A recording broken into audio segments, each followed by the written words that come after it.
Hi guys, David here.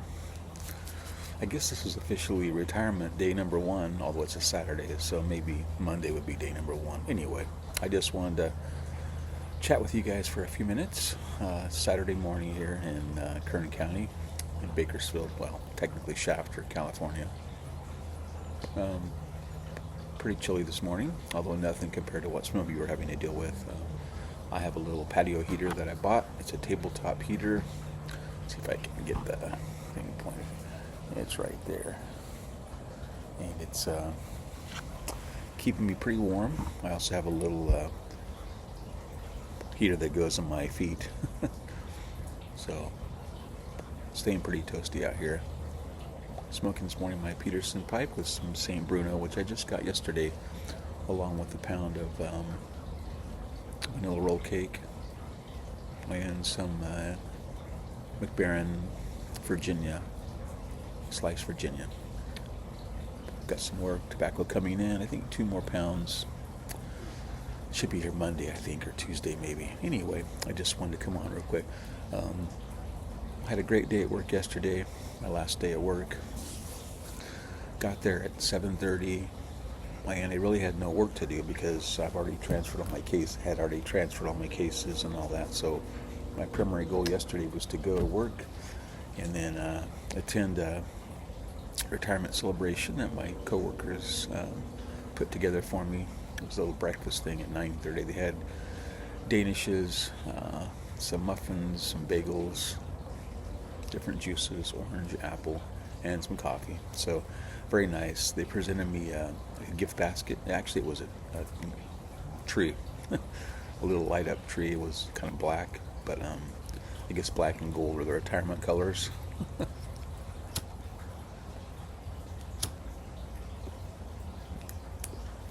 And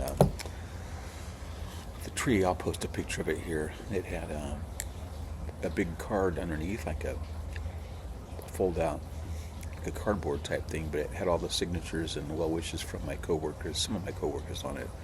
And then the tree had little clips on it, and attached to the clips were a lot of gift cards. So a lot of probably about $250 worth of gift cards for different places in $25 increments. So probably 10 different gift cards for restaurants, a Lowe's, a local movie theater here in town, and just some other nice things. So, and a couple of neat coffee mugs, which you'll see in the picture.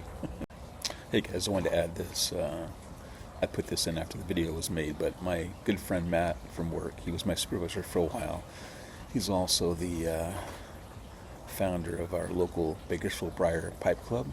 He gave me a really nice case pocket knife. He brought it over and said that he gives it to all his friends who retire, the same type of knife, pocket knife. So I wanted to show you that. So I'll put a picture of that here.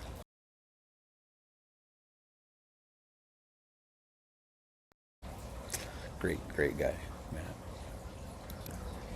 So it was a fun breakfast thing.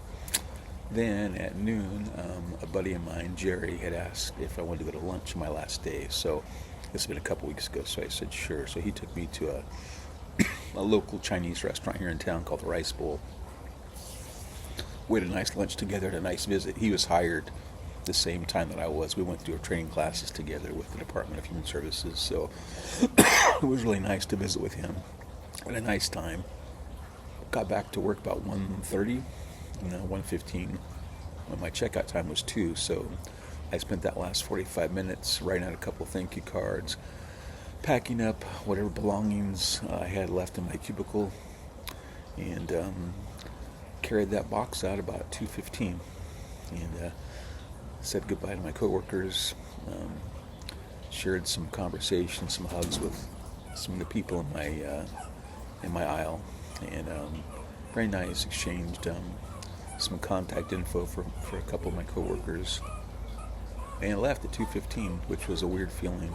Me, my box, my briefcase, and my thermos out the door at about 2:15. So did that. Picked up Amy. She got out of school yesterday. She could leave at 2:40, so picked her up. Came home. Well, actually, went to see my mom. My mom's in the hospital. She's been in there for a few days now, and she had been in the hospital in January, at the beginning of January, for pneumonia.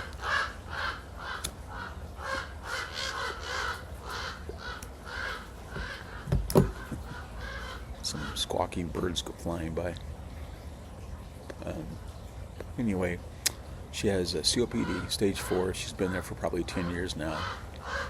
So whenever she gets pneumonia or anything like that, it really just sends her into a tailspin. So she was admitted, and we visited her a couple times in the last few days. But each time she's been very weak, and it's hard for her to talk because she runs out of breath so quickly. We see her yesterday. Her arms and hands are really swollen. And apparently they had to take her off a diuretic LASIK because it was hurting her kidneys. So they're trying to figure out a happy medium between all that inflammation, water retention. She also has congestive heart failure at this point. So it isn't looking really good. So I'm just praying that the doctors know how to treat her and that God gives them the wisdom to know what to do with her. Couldn't really talk yesterday. She was undergoing a breathing treatment, and she's so weak, and whenever she talks, she loses her breath, so she couldn't say a lot. Difficult to see her in the hospital bed with her arms and hands really swollen up. I held her hand while we were there, and it just feels really puffy. So, very sad. I just hope she can pull through this and get back to a somewhat normal life. And all we can do is pray at this point. The doctors are trying to figure out how to reincorporate the LASIK, the diuretic, so that it reduces some of the inflammation and the water retention, because it's not a good thing when you have congestive heart failure. So even though it was a great day, first day at work, it's kind of bittersweet because my mom's not doing well, and I have relatives texting and asking me how she's doing, those that live out of town, so I'm trying to deal with communicating with all of them. And a couple of relatives, family, friends who are really concerned, to the point of being angry at the doctors because they don't feel like they're doing enough and all that, and they're telling me, someone's got to speak up for her, and it's just kind of difficult because you really can't you don't want to make the doctors and medical staff mad or bug them because, I'm pretty sure they're doing the best they can, but you have people saying, well, they need to do more and you need to insist that they do that, and I just tell them, well, I'm assuming that they know what they're doing. So just leave it in God's hands and hope He can touch her, heal her, bring her back to a normal state, which isn't the greatest, but at least she was able to do things. We used to go out and eat with my mom and my stepdad every couple weeks on Saturday nights, and we haven't done that for about a month now. And it'd be wonderful if she could get back to that point again so we could do those normal things. But at this point, we just don't know. So I'd like to ask you guys to continue to pray for Mom. Thanks of you who've been doing that, and I really appreciate it. So I'll make some more videos next week when I'm officially, missing work for the first time. Not missing, but not being there at work. But until then, I'll hope you guys have a great weekend. God bless y'all. Love you, and I'll talk to you soon. Thanks for listening. Bye. Hey guys, I'm also adding this after I did that first video. I forgot to mention that I woke up yesterday, after I'd been up for a while. I got a text from my daughter Emily saying, happy retirement day, Daddy. Don't forget to check your front porch. So I went to the front porch, opened the door, and she had put together this really cute basket for me with all of my favorite things. So I'll put a picture of that here.